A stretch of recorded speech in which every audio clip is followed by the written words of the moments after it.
What happens when a band that helped define American thrash metal starts changing again? By 2010, Flotsam and Jetsam had already survived label problems, lineup changes, shifting musical trends, and a commercial decline of traditional metal. But The Cold would become something more than just another album. It was heavier, darker, more technical, and more progressive than much of what had become before it. And behind the scenes, the band was going through one of its most complicated periods yet. One guitarist was about to return after more than a decade away. Another would leave. A longtime member would temporarily step aside, and before the dust had even been settled, another major lineup change was coming. This is the story of The Cold and how it became the beginning of another major transition for Flotsam and Jetsam.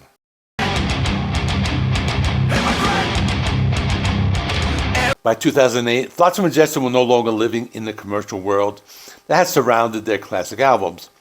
The band had released Dreams of Death in 2005, followed by Live in Phoenix in 2006. Then, in March 2008, they headed to Poland to perform at the Metal Mania Festival.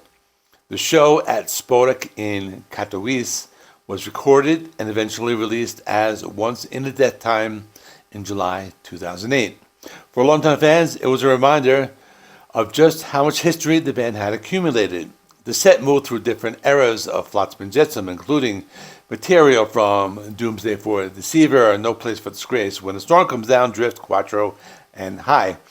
There was something significant about hearing those songs together.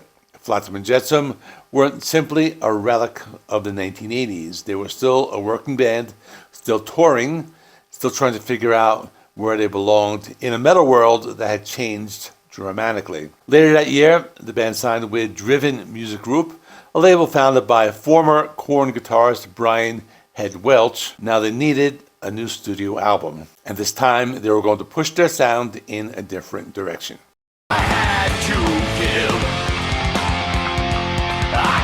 The follow-up to Dreams of Death would eventually become The Cold, the band's 10th studio album. But getting there wasn't exactly straightforward. The album was recorded in Arizona at Phase 4 Studios, Stealth Sound, and Highland Studios, with Ralph Patlan handling production, recording, and mixing. The recording process stretched across a considerable period, beginning around 2008 and continuing into 2009 and 2010. And there was a particularly important detail behind the songwriting. Much of the material was driven by guitarist Mark Simpson. In fact, drummer Craig Nielsen later explained that The Cold was essentially Simpson's record from a guitar playing and recording standpoint. Neither Ed Carlson nor Michael Gilbert contributed guitar parts to the finished album. That matters because the lineup was already changing while the album was being made. Ed Carlson, one of the band's original guitarists, decided he no longer wanted to tour or record. In March 2010, Michael Gilbert returned to the band to take his place. So while fans would eventually see Gilbert associated with the Cold era, he wasn't actually responsible for the guitar work on the album. The record was essentially Mark Simpson's statement, and Simpson wasn't interested in simply recreating 1986. How should I keep time from ticking away? If you came to The Cold expecting another straightforward throwback to early Flotsam, you were going to hear something completely different. The album was still recognizably Flotsam and Jetsam. There were aggressive riffs, pounding drums, Eric A.K. Knudsen's distinctive vocals, and plenty of thrash metal intensity, but the songwriting had become more technical and progressive. Odd-time signatures, syncopated rhythms, more complex arrangements, even touches of technical death metal appeared throughout the album. And the production gave the music a modern heaviness. The opening track, Hypocrite, immediately established that direction. Take continues the assault, while the title track of The Cold brings a darker and more atmospheric quality.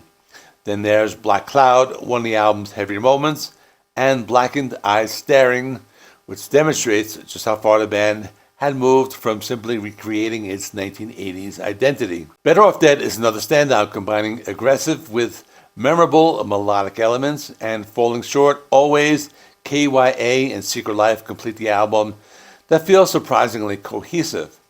This wasn't nostalgia metal. Flotsam and Jetsam were taking the foundation of thrash and adding progressive and technical elements to it.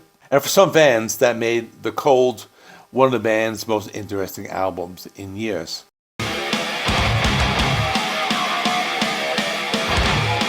The Cold was released on September 14, 2010 through Driven Music Group. Commercially, it wasn't going to compete with the band's 1980s releases. The album sold around 600 copies in the United States during its first week and reached number 80 on the Billboard Heatseekers chart. But commercially modest numbers don't tell the whole story. The reaction from the metal community was considerably more encouraging. The band itself was extremely proud of the album, describing it as one of the best and heaviest releases. They also reported strong international press reactions, positive fan response, and radio exposure through Sirius XM. And that makes The Cold an interesting chapter in the band's history. It didn't bring Flotsam and Jetsam back from the commercial position they had occupied decades earlier, but it demonstrated something arguably more important: they could still make a relevant metal record. They weren't simply touring on the strength of one of their classics. They were still capable of evolving. Unfortunately, another kind of evolution was already happening behind the scenes.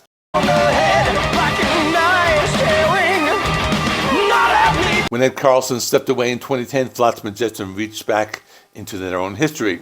Michael Gilbert returned. Gilbert had originally joined the band in the 1980s and had played on some of its most important early material before leaving in the late 1990s. Now, after more than a decade away, he was back.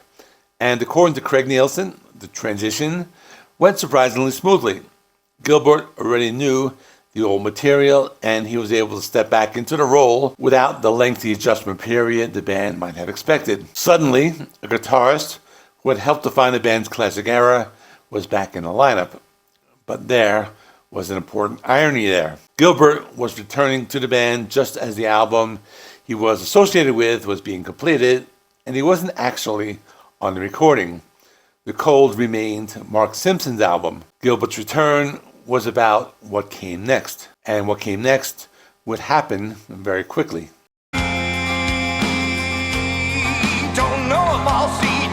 Ed Carlson's departure wasn't simply another case of a musician being fired or replaced. Carlson had been with Flotsam and Jetsam for decades, but he had made major changes in his personal life and wanted to move away from the lifestyle surrounding touring. According to Craig Nielsen, Carlson had become sober, moved to California, and decided that touring environments could potentially interfere with the new direction of his life. So Michael Gilbert stepped in. At the time, nobody knew exactly what would happen next.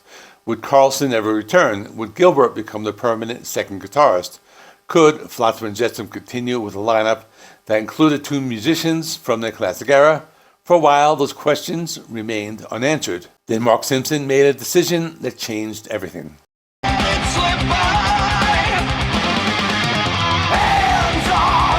The Cold would ultimately become Mark Simpson's final album with Flotsam and Jetsam. Simpson had been with the band since 1997 alongside drummer Craig Nielsen. The two had joined at the same time and had become important parts of the band's post-1990s identity. But by the end of 2010, Simpson decided to leave. The reasons were largely connected to the realities of life as a working musician. Simpson's family had a telecommunications business in Arizona, and the financial uncertainty surrounding the music industry was a factor in his decision. And then there was another surprising development. Ed Carlson returned. In December 2010, Carlson came back to the lineup, meaning Michael Gilbert and Carlson were suddenly together again as Flotsam and Jetsam's guitar team. The reunion was especially significant because the two original guitarists had not played together in many years. For fans, it looked like the band was coming full circle. But there was still one more change waiting. Craig Nielsen and Mark Simpson had spent years together as the rhythm section and guitar team of this version of Flotsam and Jetsam. And Nielsen would eventually leave as well, setting the stage for another major reunion. The band that had entered the Cold era was no longer the same band that had emerged from it.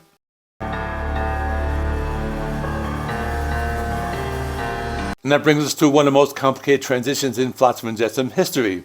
The Cold had proven that the band could still sound aggressive, modern, and ambitious, but also became the final album for Mark Simpson. Ed Carlson was back, Michael Gilbert was back, and before long, another familiar face would return behind the drum kit. The lineup was changing again, But this time, the changes weren't simply about replacing individual musicians. Flotsam and Jetsam were moving towards something bigger, a reunion with members from their classic era. And that would lead us directly into 2012's Ugly Noise. After years of lineup instability, changing musical trends, and a career that had already survived more than its share of setbacks, could Flotsam and Jetsam finally put the pieces back together? That's where we'll pick up next time. Flotsam and Jetsam, Ugly Noise. So I still have a few more albums to do. They did a 2014 re-recording of No Place for Disgrace. I'm not sure if I'm going to do a dedicated video or I'll combine it with the Ugly Noise. So if you have any opinions on that, you can comment on that. But otherwise, I may finish or I may not finish before the new one comes out because I still have like a week left. But I'll see what happens. And check out the playlist. It has all the episodes in the series. And then soon, when the series is done, I'll be putting up a poll on my community tab for the next band that I will do another series on. And if anyone has any ideas, feel free to comment on that as well, just to give me an idea. So that's all. Thanks for watching. See you in the next one.